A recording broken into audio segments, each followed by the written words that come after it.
네, 5월 6일 월요일 기도로 돕는 그 사랑 매일 묵상 시작하겠습니다. 월요일은 팀 켈러의 기도에 대해서 계속 공부하고 있는데 오늘 공휴일이지만 또 이제 기도하는 사람들이 많이 있을 것 같아 가지고 또 찍었습니다. 매일 아침 또 같이 기도하면 좋을 것 같아요. 팀 켈러의 기도에서 기도의 시금석에 오늘은 기도라는 것은 연약함을 인정하고 기대는 행위가 기도다, 그렇게 얘기합니다. 그러니까 연약함을 인정한다는 것은 쉽지 않죠. 왜냐하면 멘탈이 강해야 되고 우리가 뭔가를 이제 승리해야 되고 경쟁해야 되고, 그래서 내가 연약하고 내가 못한다 이런 얘기를 잘 하지 않는 시대를 삽니다. 이제 기도는 완전히 반대죠. 기도란 무력한 인간에게 주어진 특권이라고 생각한다.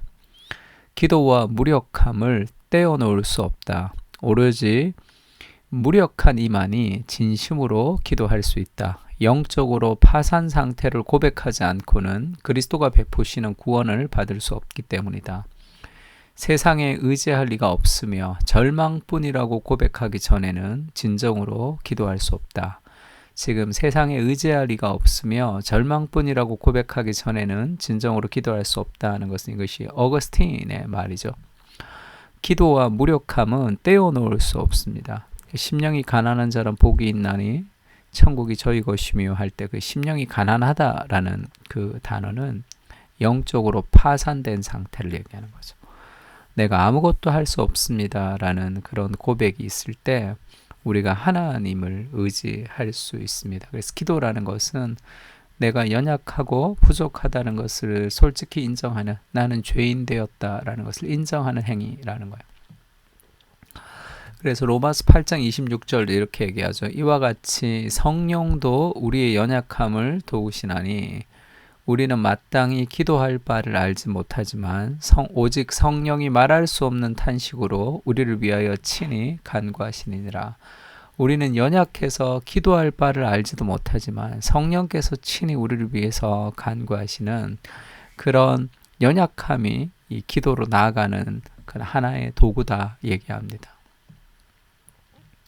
그리고 계시록 3장 20절에 보면 이런 표현이 있죠. 볼지어다 내가 문 밖에 서서 두드리노니 할 때 지금 내가라는 말은 예수님이 지금 문 밖에 서서 두드린다는 거예요. 들어가고 싶으셔서.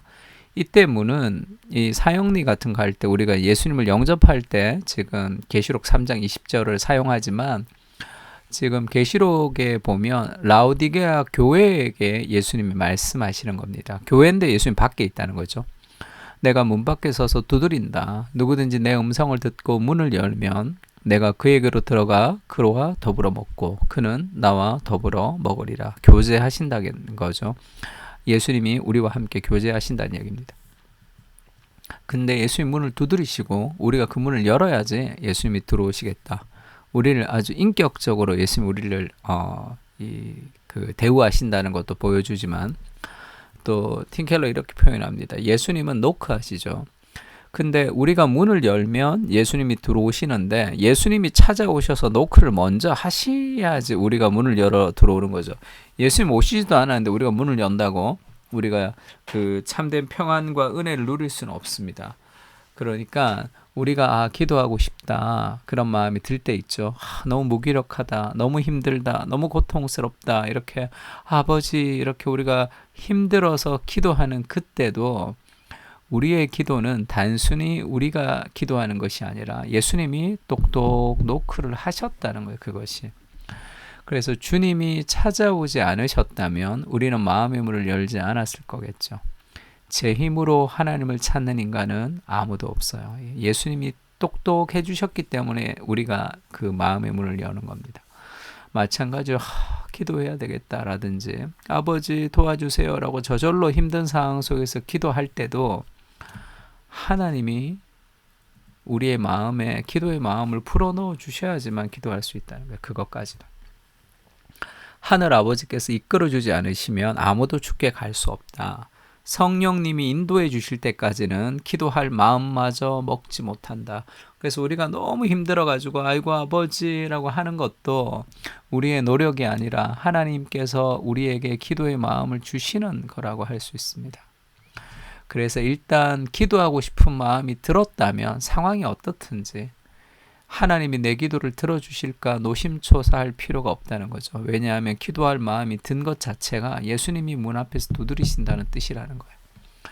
주님이 곁에서 무력감을 절감하게 하시고 기도하고 싶은 마음을 주시지 않는 한 스스로 이루 말할 수 없이 무력감을 느끼며 하나님이 절실하게 필요하다는 생각이 들지 않을 것이다.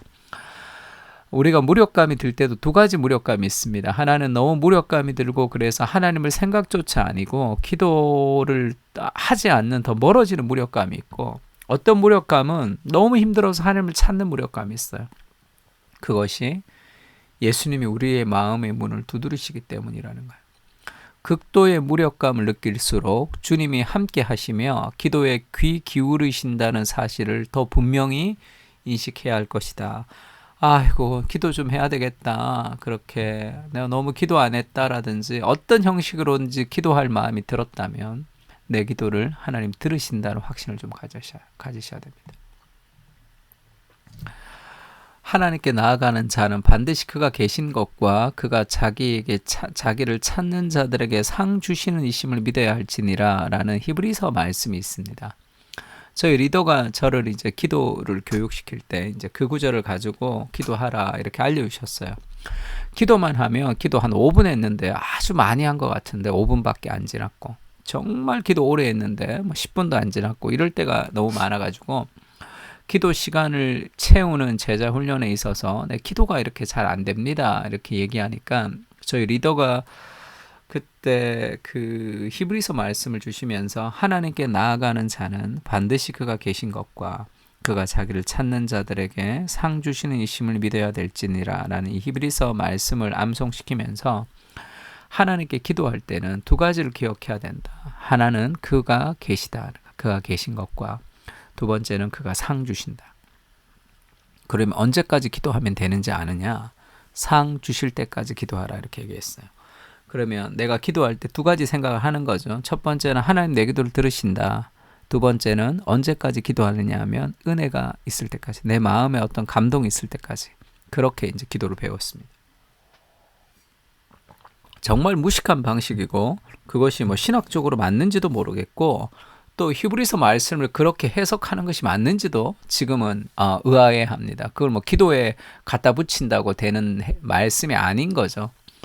그럼에도 불구하고 우리 리더가 그 나를 가르쳤던 그 방식이 내 기도 생활을 풍성하게 했던 이유는 기도하고 싶지 않은 수많은 일들과 그리고 어떤 내 감정에 치우치지 않고 꾸준히 기도할 수 있게 해주었고, 상 주실 때까지 기도한다는 그것이 참 좋았던 것 같아요. 하나님 말씀을 읽고 어떻게 하든지 내 마음에 감동이 있어야지만 하나님이 응답하셨다 이런 착각을 했기 때문에, 그럼 어떻게 하면 쉽게 하나님의 은혜를 받을 수 있을까, 더 빠르게 하나님의 은혜를 받을 수 있을까, 그 생각을 좀 많이 했던 것 같아요. 그러니까 말씀을 묵상하면서 기도하기도 하고 내가 좋아하는 이 신앙 서적을 읽으면서 기도하기도 하고, 그것이 내 기도 생활을 참 풍성하게 해서 그런 은혜를 하나님 주셨던 것 같아요. 그러니까 우리가 기도하고 싶은 마음이 들 때 반드시 하나님 내 기도를 들으신다, 그리고 내게 응답하시는 분이시다, 그런 확신을 좀 가지고 한번 기도해 보는 것도 좋을 것 같습니다. 하나님 무력할 때가 있습니다. 하나님께 죄송한 마음이 가득할 때도 많습니다. 너무 힘들어서 기도의 자리로 나아가는 그 모든 것도 주님의 부르심임을 압니다. 내 기도를 듣고 싶으신 하나님, 나에게 늘 귀 기울여 주시는 하나님, 무력감조차도 주님의 선물입니다. 담대히 주님께 나아가게 하시고 담대히 기도하게 하옵소서. 연약한 내 영혼을 도우셔서 하나님의 은혜로 충만케 하옵소서. 아멘. 우리에게 무력감을 주시는, 그래서 기도하게 하시는 그 모든 것이 다 하나님의 은혜인 것을 기억하고 오늘도 기도의 자리로 나가면 좋을 것 같습니다. 다 같이 기도하겠습니다.